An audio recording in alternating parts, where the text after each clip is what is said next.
Jai Hind. In this video, we are going to understand chapter 4 of class 7 English book of Maple series, My Nasty Adventure. This is a poem. इस video में हम लोग class 7 की English book, जो कि आपकी maple series की English book है, उसके चैप्टर 4 माई नेस्टी एडवेंचर की व्याख्या को समझने की कोशिश करेंगे। यह एक कविता है। माई नेस्टी एडवेंचर, मेरी दुर्भाग्यपूर्ण यात्रा या मेरी दुखद यात्रा। नेस्टी मीन्स होता है दुर्भाग्यपूर्ण या खराब या दुखद या बहुत ही ज़्यादा बेकार। एडवेंचर मीन्स होता है यात्रा जो कि आप किसी रोमांच के लिए करते हैं, कोई ऐसा कार्य जो आप किसी रोमांच की प्राप्ति के लिए करते हैं, अपने उत्साहवर्धन के लिए करते हैं, नए नए खोजों के लिए करते हैं। तो ऐसी यात्राओं को हम लोग एडवेंचर की संज्ञा प्रदान कर सकते हैं। एडवेंचर का अर्थ होता है साहसिक कार्य या जोखिमपूर्ण कार्य करना या साहस को अपने प्रदर्शित करने के लिए जो आप कार्य करते हैं उसी को हम लोग इंग्लिश में एडवेंचर कहते हैं। नेस्टी के लिए हम लोग बैड, निगेटिव, फाउल, डिसगस्टफुल आदि शब्दों का प्रयोग कर सकते हैं। नेस्टी का अर्थ होता है बहुत ही ज़्यादा खराब या दुर्भाग्यपूर्ण या दुखद। एडवेंचर मैंने आपको बता दिया। एडवेंचर मीन्स होता है जोखिमपूर्ण या साहसिक कार्य या अपने साहस को प्रदर्शित करने के लिए जो आप क्रियाकलाप करते हैं उसी को हम लोग एडवेंचर कह सकते हैं। तो यहाँ पर माई नेस्टी एडवेंचर है। माई नेस्टी एडवेंचर का अर्थ होगा मेरी दुर्भाग्यपूर्ण यात्रा या मेरी दुखद यात्रा। तो यहाँ पर बताया जा रहा है जो कवि है, इस पोयम का जो कवि है, जो पोएट है, वह अपनी एक दुर्भाग्यपूर्ण यात्रा के विषय में बता रहा है इस कविता के माध्यम से। नेस्टी के लिए हम लोग और भी शब्द यूज कर सकते हैं, जैसे कि आप बैड यूज कर सकते हैं। बैड का मतलब भी होता है खराब या बुरा। तो नेस्टी का भी अर्थ होता है खराब या बुरा या दुर्भाग्यपूर्ण। तो नेस्टी के लिए हम लोग बैड या निगेटिव, निगेटिव मीन्स भी होता है नकारात्मक या खराब या बुरा। तो हम लोग नेस्टी के लिए बैड, निगेटिव, फाउल, फाउल मतलब होता है बुरा या आपको जो नुकसान प्रदान करे, जो आपका नुकसान करे तो उसे हम लोग फाउल कहते हैं। तो नेस्टी मतलब दुर्भाग्यपूर्ण होता है या दुखद, तो उसमें भी आपका नुकसान होता है, इसलिए आप लोग नेस्टी के लिए फाउल शब्द का भी प्रयोग कर सकते हैं। इसके लिए हम लोग डिसगस्टफुल वर्ड भी यूज कर सकते हैं। यहाँ पर आप FUL आगे लगा देंगे। नेस्टी के लिए हम लोग डिसगस्टफुल भी वर्ड यूज कर सकते हैं। यहाँ पर आप यू लिखेंगे। एडवेंचर, एडवेंचर के लिए हम लोग और शब्दों का प्रयोग कर सकते हैं, जैसे कि डेयरिंग। डेयरिंग मीन्स होता है जो आप साहसपूर्ण कार्य करते हैं, उसके लिए हम लोग डेयरिंग शब्द यूज कर सकते हैं। तो आप एडवेंचर के लिए डेयरिंग, बोल्डनेस, बोल्डनेस मीन्स भी साहस होता है, इसके लिए आप स्पंक शब्द का भी प्रयोग कर सकते हैं। जब आप अपने उत्साह को बढ़ाने के लिए, अपने साहस को प्रदर्शित करने के लिए जो कार्य करते हैं उसी को हम लोग एडवेंचर की संज्ञा प्रदान करते हैं।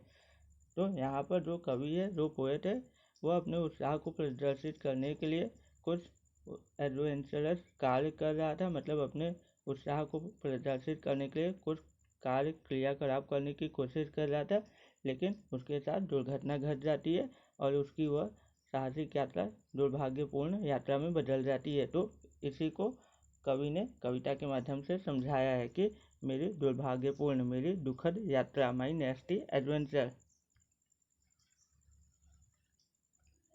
यहाँ पर आप देख सकते हैं, यहाँ पर आप देख सकते हैं ये क्लाउड्स को दिखाया गया है, मतलब आसमान को दिखाया गया है। ये पोएट है, कवि है, जब अपने यंग एज में था, मतलब जवानी की उम्र में था, तब की बात कवि बता रहा है, तब की घटना को कवि कविता के माध्यम से वर्णित कर रहा है। तो कवि यहाँ पर यंग है, जवान है, यहाँ पर आप देख सकते हैं कवि पैराशूट को लेकर ज़मीन की तरफ लैंड कर रहा है। यहाँ पर इन लाइनों पे ऐसे लाइंस बनी हुई है, इसका मतलब है नीचे की ओर आ रहा है कवि। यहाँ पर भी आप देख सकते हैं, यहाँ पर भी आप देख सकते हैं इन लाइनों को नीचे की तरफ इशारा हो रहा है, तो मतलब कवि हवा में से नीचे की तरफ ज़मीन की तरफ आ रहा है। यहाँ पर हम लोगों को ज़मीन दिख रहा है,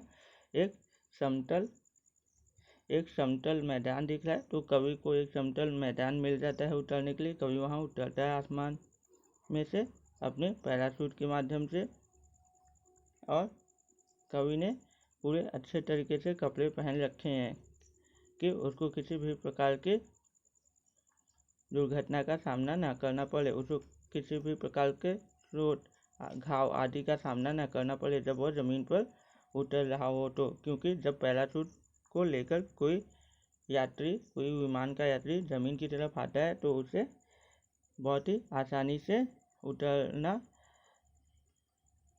बहुत कठिन कार्य हो जाता है। मतलब आसानी से हवाई यात्री पैराशूट के माध्यम से नहीं उतर सकते, उनको समस्याओं का सामना करना पड़ता है और ज़मीन से टक्कर भी हो जाती है कई बार। तो इसलिए ये लोग इस प्रकार के कपड़े पहने रहते हैं कि इनको जब ज़मीन से धक्का हो, स्पर्श हो, तो जो ज़मीन का दबाव है वह इनके कपड़े झेल लें और इनका शरीर सुरक्षित है। तो यहाँ पर आप देख सकते हैं कवि अपनी जवानी की उम्र में बिल्कुल अच्छे तरीके से तैयार होकर प्लेन से कूद जाता है, अपने हवाई यान से कूद जाता है और ज़मीन की तरफ लैंड करने की कोशिश करता है, उतरने की कोशिश करता है। अब हम लोग कविता को समझते हैं। कविता में यहाँ पर पहले शुरुआत में बताया जा रहा है आपको, my plane was just about to crash.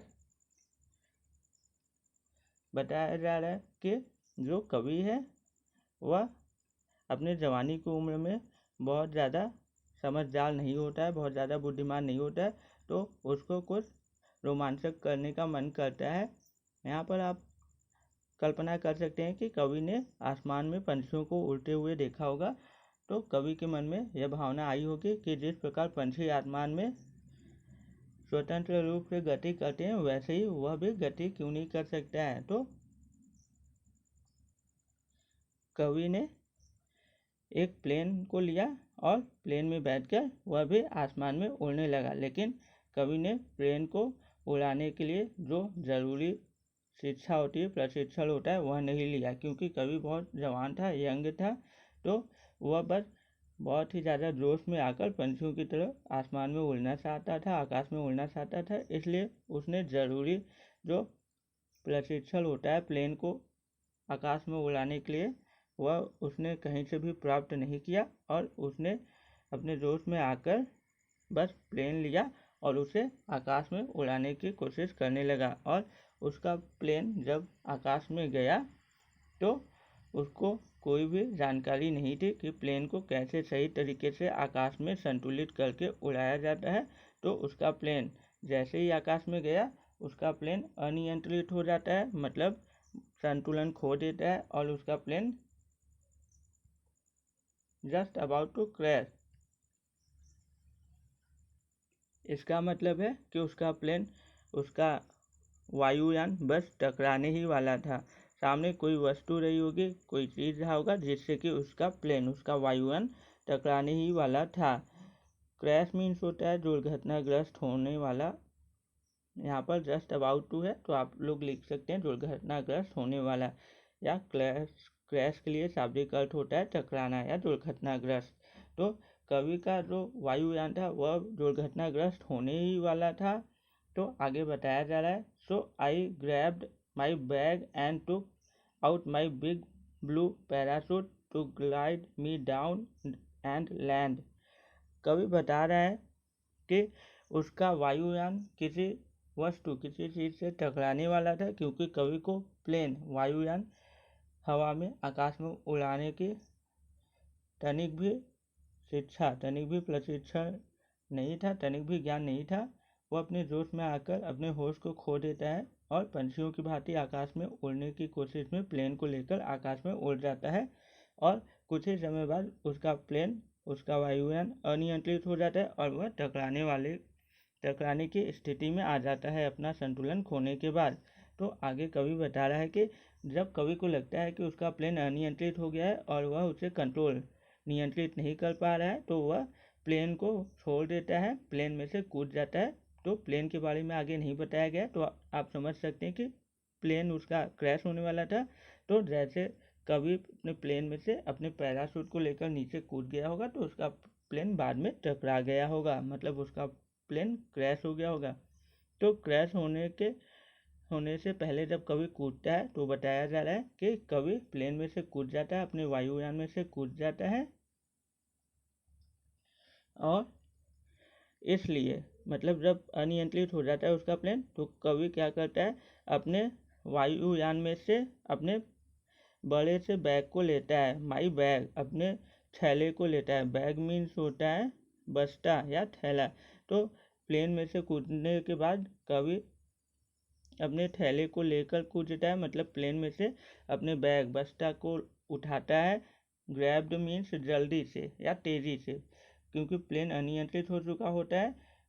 तो कभी जल्दी से अपने बैग बस्ते को थैले को उठाता है और वहाँ से अपने बड़े से पैराशूट को बैग के अंदर डालता है, और फिर वह क्या करता है, वह प्लेन में से छलांग लगा देता है, कूद जाता है नीचे की ओर, क्योंकि प्लेन टकराने वाला था।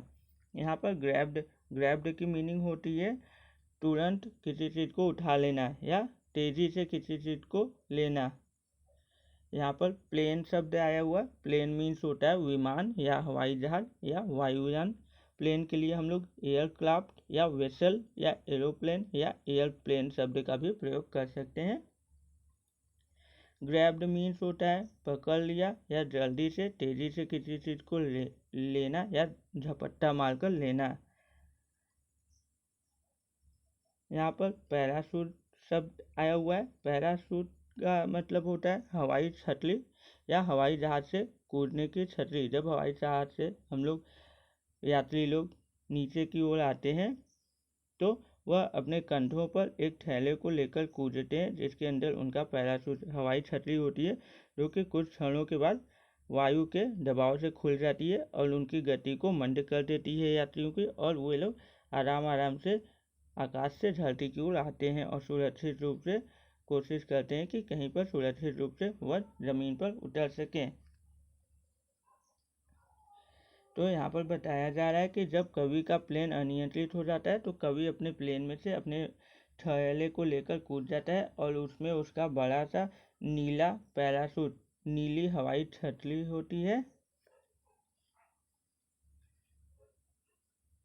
आगे बताया जा रहा है कि जो कि उसको कवि को नीचे उतरने में और ज़मीन तक पहुंचने में मदद करता है। जो कि उसका नीला पैराशूट हवाई छतरी रहता है, कवि को ज़मीन पर उतरने में मदद करता है। आगे बताया जा रहा है,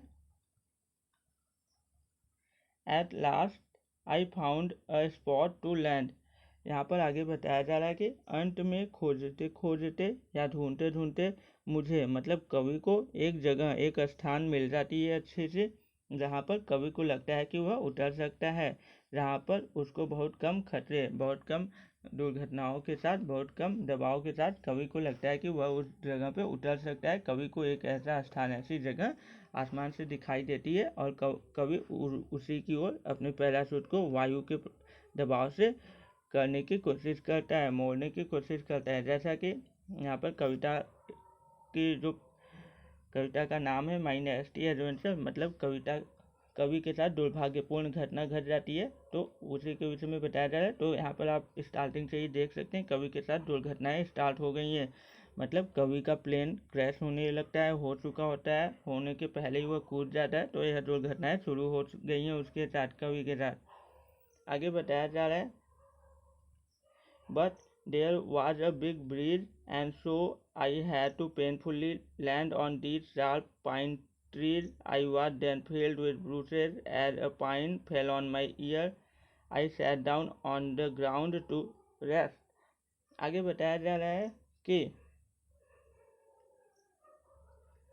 लेकिन at last I found a spot to land के आगे बताया जा रहा है, but there was a big bridge.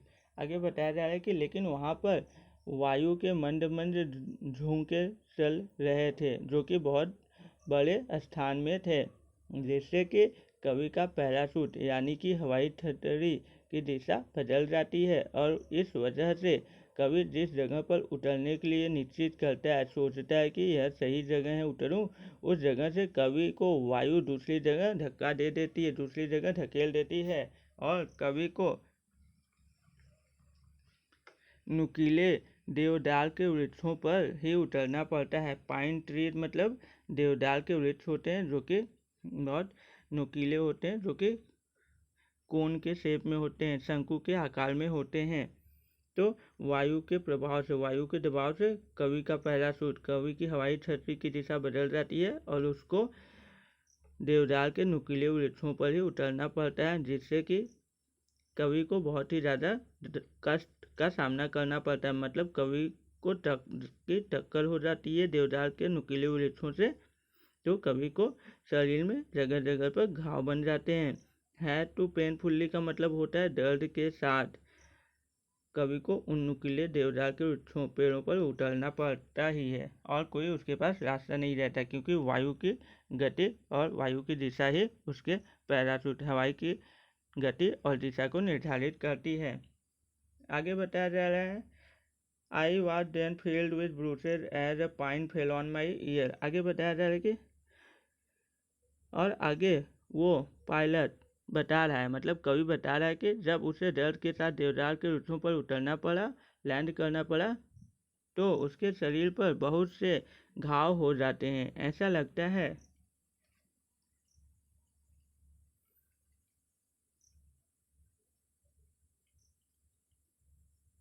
कि उसके पूरे शरीर पर किसी ने उसको बहुत मारा हो और मार खाने के निशान उसके पूरे शरीर पर उभरे हों। यह सब पायलट को तब महसूस होता है जब एक देवदार का वृक्ष, मतलब देवदार वृक्ष की नुकीली पत्तियों से युक्त एक टहनी उसके कान पर गिर जाती है। क्योंकि यहाँ पर आप देख सकते हैं चित्र में कवि ने ये ड्रेस पहना हुआ है दुर्घटनाओं से बचने के लिए, घाव को कम से कम करने के लिए, लेकिन कवि को मजबूरन देवदार के नुकीले वृक्षों पर उतरना पड़ता है, इसलिए इसका ये सूट भी खराब हो जाता है जो ये पहना रहता है और इसे घाव हो जाते हैं। तो आगे बताया जा रहा है कि कवि के कान में एक नुकीली देवदार वृक्ष की टहनी जो कि पत्तियों से युक्त रहती है वह उसके कान में लग जाती है, मतलब कान पर गिर जाती है। उसके बाद बताया जा रहा है, तो आप यहाँ देख सकते हैं कवि के साथ कितनी दुर्घटनाएं हो रही हैं।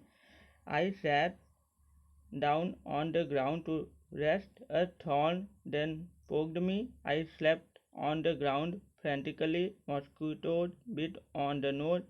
Bugs crept all over me and tickled my body. I scratched myself when I woke up, appearing like a fool.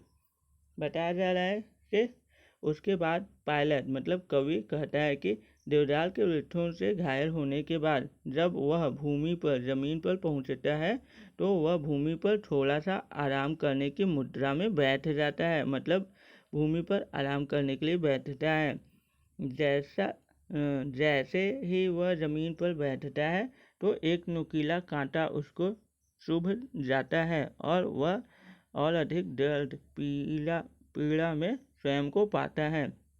इसके बाद पायलट मतलब कवि भूमि पर बहुत उदासी और बेचैनी मतलब परेशानी के साथ या पागलपन के साथ या गुस्से में, क्योंकि कवि के साथ बहुत दुर्घटनाएं हो रही थी तो कवि एकदम पागल सा हो जाता है, क्रोध में आ जाता है, गुस्से में आ जाता है और वह ज़मीन पर गुस्से के साथ लेट जाता है, क्योंकि कवि के साथ काफ़ी दुर्घटनाएं घटित हो चुकी होती हैं। क्योंकि कवि को जब उतरता है अपने पैराशूट से तो वो नुकीले देवदार के वृक्षों से टकरा कर उतरता है तो उसको घाव हो जाता है, इसलिए कवि अपने इस सूट को निकाल देता है क्योंकि उसको घाव कष्ट पहुंचा रहे थे, दर्द दे रहे थे। तो यहाँ पर जब कवि देवदार के नुकीले वृक्षों पर से टकरा कर उतरता है तो उसको घाव हो जाते हैं और वह अपने घावों से थोड़ा राहत पाने के लिए अपने इस सूट को उतार देता है जो कि यहाँ पर रेड कलर का उसने पहना हुआ है। तो जब वो ज़मीन पर बैठता है आराम करने के लिए तो उसे एक नुकीला सा कांटा चुभ जाता है, जिसके बाद वह ज़मीन पर बहुत ही ज़्यादा फ्रेंटिकली मीन्स होता है यहाँ पर उदासी से या बहुत ही ज़्यादा बेचैनी, गुस्से से, परेशानी के साथ। यहाँ पर आप फ्रेंटिकली का वर्ड देख सकते हैं, यहाँ पर बताया गया है। फ्रेंटिकली मीन्स वेरी एंशियसली मतलब बहुत ही ज़्यादा बेचैनी या उदासी के साथ। तो कभी बहुत ही ज़्यादा बेचैन, उदास या क्रोध में आ जाता है और वह ज़मीन पर लेट जाता है अपने गुस्से को कम करने के लिए कि थोड़ा सा उसको राहत मिले। उसके साथ इतनी दुर्घटनाएं हो रही थी, कभी तो थोड़ा सा राहत प्राप्त करने के लिए, पाने के लिए ज़मीन पर लेट जाता है। और उसके बाद क्या होता है, जब कभी ज़मीन पर लेट जाता है तो आगे बताया जा रहा है कि जब वह लेटा होता है तब मच्छरों ने उसकी नाक पर बहुत काटा। यहाँ केवल नाक दिया गया है, आप समझ सकते हैं कि उसके हाथों, पैरों और चेहरे, उसके पूरे शरीर आदि पर मच्छरों ने उसको बहुत काटा, क्योंकि उसने अपने सूट को निकाल दिया था। मच्छरों ने जब उसको काटा, जब काट रहे थे तो उसके बाद ही कीड़े मकोड़े, कीट पतंगे उसके पूरे शरीर पर, उसके ऊपर चल फिर रहे थे। जब कीड़े मकोड़े पायलट मतलब कवि के शरीर पर, कवि के पूरे शरीर पर चल रहे थे, रेंग रहे थे, तब पायलट को ऐसा लग रहा था जैसे कि कोई उसके पूरे शरीर पर गुदगुदी कर रहा था, जैसे कोई उसके पूरे शरीर पर गुदगुदी कर रहा हो। और इस वजह से पायलट को थोड़ा थोड़ा हंसने जैसा लगने लगता है, मतलब उसको गुदगुदी के कारण हंसी आने लगती है।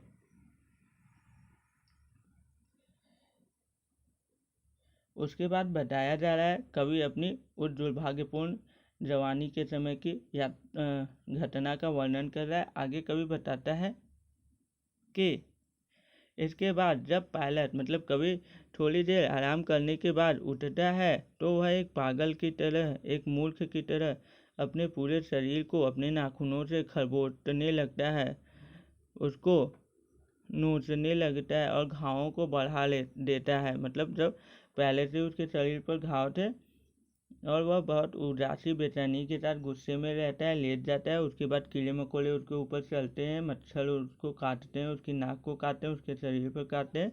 तो इन सब से वह एक पागल जैसा हो चुका था और वह भूल से जल्दबाजी में अपने पूरे शरीर को खुजली करने लगता है, नोचने खरबोटने लगता है, जिससे कि उसके घाव पे और ज़्यादा घाव हो जाते हैं और उसको बाद में और कष्ट होने लगता है। क्योंकि जब मच्छर और कीड़े मकोड़े किसी के शरीर पर रेंगते हैं तो वह खुजली पैदा करते हैं, खुजली उत्पन्न हो जाती है और इस वजह से कवि भी खुजली को सहन नहीं कर पाता और वह अपने घाव पर ही चूना खरबोटने लगता है, जिससे कि उसको और कष्ट का सामना करना पड़ता है और दर्द उसको होने लगता है।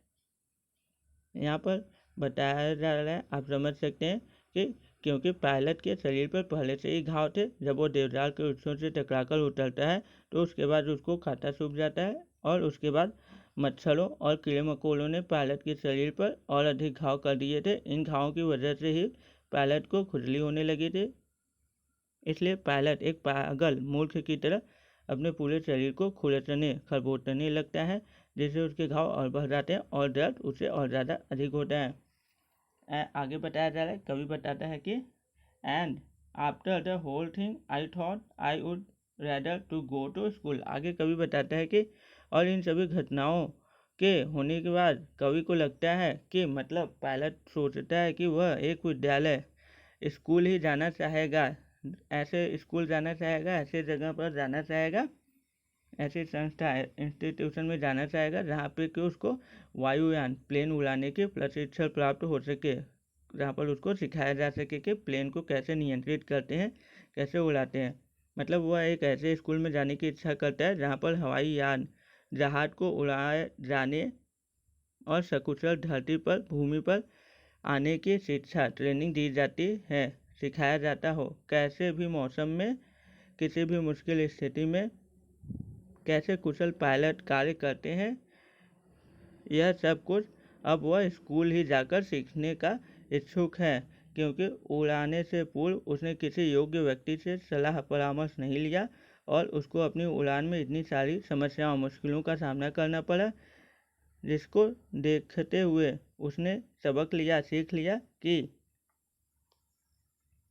किसी कार्य को करने से पूर्व उसके विषय में अच्छे से मूलभूत ज़रूरी ज्ञान अर्जित कर लेना चाहिए। यहाँ पर कवि जो है उसका कोई नाम यहाँ पर नहीं बताया गया, लिखा हुआ है यहाँ पर अनोनमस। अनोनमस मीन्स होता है अज्ञात, मतलब जिसके बारे में हम लोगों को जानकारी न हो उसे हम लोग अनोनमस कह सकते हैं। अनोनमस के लिए आप नेमलेस, अननेम्ड, ऑथरलेस आदि शब्दों का प्रयोग कर सकते हैं, जिसकी शाब्दिक अर्थ होती है अनाम या गुमनाम या अज्ञातकृत, जिसके विषय में हम लोगों को जानकारी न हो उसे हम लोग अनोनमस कह सकते हैं। तो यहाँ पर जो ये कविता है, इस कविता को आप क्लास 5 की इंग्लिश बुक, जो कि जॉय फॉर पब्लिकेशन की इंग्लिश बुक है, उसके चैप्टर 5 से रिलेट कर सकते हैं, क्योंकि मैंने एक वीडियो बनाया है क्लास 5 की इंग्लिश बुक के चैप्टर 6 का, जो कि ऐसा ही है, लेकिन वह एक कहानी के फॉर्म में है, जो कि उसका नाम है अ वाइल्ड गुड सेज। अ वाइल्ड गुड सेज से आप इस कविता को कनेक्ट कर सकते हैं, जिसमें एक लड़का लेनी रहता है, लेनी भी कुछ ऐसा ही करता है।